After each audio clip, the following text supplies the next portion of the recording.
हरे कृष्ण. श्रीमद भगवद्गीता जशी आहे तशी, अध्याय 13वा. अध्यायाचं नाव आहे क्षेत्र क्षेत्रज्ञ विभाग योग. 6 आणि 7 एकत्र श्लोक आहेत. वाचायला सुरू करणार आहोत. त्याआधी श्रील प्रभुपादांना प्रार्थना करूया. हे श्रील प्रभुपाद, आम्ही भगवद्गीता हा ग्रंथ वाचून समजून घेण्याचा प्रयत्न करीत आहोत. त्यासाठी आम्हाला आशीर्वाद द्या. धन्यवाद प्रभुपाद. श्लोक क्रमांक 6 आणि 7. महाभूतानि अहंकारो बुद्धी अव्यक्तमेव च इंद्रियाणि दश एकं च पंच च इंद्रिय गोचरः. इच्छा द्वेष सुखम दुःखम संघात चेतना धृतिः एतत् क्षेत्रं समासेन सविकारम उदाहृतम्. भाषांतर. पंचमहाभूते, मिथ्याहंकार, बुद्धी, अव्यक्त, 10 इंद्रिये आणि मन, 5 इंद्रिय विषय, इच्छा, द्वेष, सुख, दुःख, समूह, चेतना आणि धैर्य या सर्वांना त्यांच्या विकारांसहित संक्षेपाने क्षेत्र असे म्हटले जाते. तर शरीराच्या घटकांविषयी भगवंत अर्जुनाला ही सगळी माहिती देत आहेत. शब्दशः अर्थ बघूया. महाभूतानी म्हणजे पंचमहाभूत, पृथ्वी, जल, अग्नी, वायू, आकाश. अहंकारो, अहंकार म्हणजे काय? मिथ्या अहंकार, ज्यामध्ये मी हे शरीर आहे अशी भावना असते. बुद्धी, बुद्धी म्हणजे बुद्धी. पुढे आहे अव्यक्तम एवच.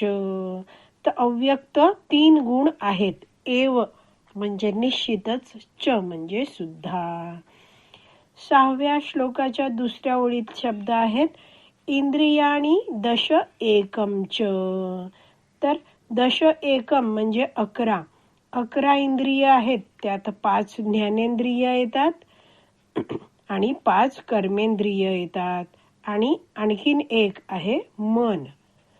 पुढे शब्द आहे पंच च इंद्रिय गोचरः.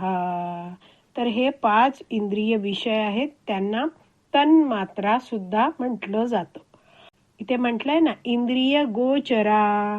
तर ज्ञानेंद्रियांद्वारे हे जे इंद्रिय विषय आहेत, ते विषय जे आहेत ते रूप, रस, गंध, शब्द, स्पर्श हे ग्रहण केले जातात. त्यामुळे त्याला म्हटलं जातं इंद्रिय गोचरा. पुढे जो 7वा श्लोक आहे त्यामध्ये शरीरात विकार होतात, स्थित्यंतर, बदल होतात, त्याचं वर्णन पहिल्या ओळीमध्ये सुरू होतं आहे. तर वाचूया आपण 7व्या श्लोकाची पहिली ओळ. इच्छा, द्वेष, सुख, दुःख.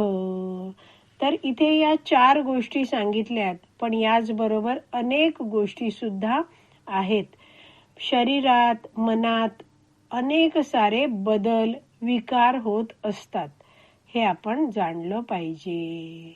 7व्या श्लोकाच्या पहिल्या ओळीत नंतर शेवटी लिहिलं आहे संघात चेतना धृतिः.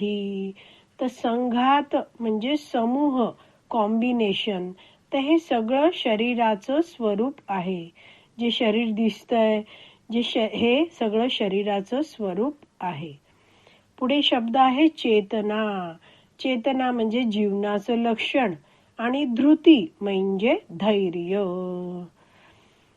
दुसऱ्या ओळीत 7व्या श्लोकात लिहिलं आहे एतत् क्षेत्रम समासेन. तर हे सगळं क्षेत्राविषयी संक्षेपात सांगितलेलं आहे.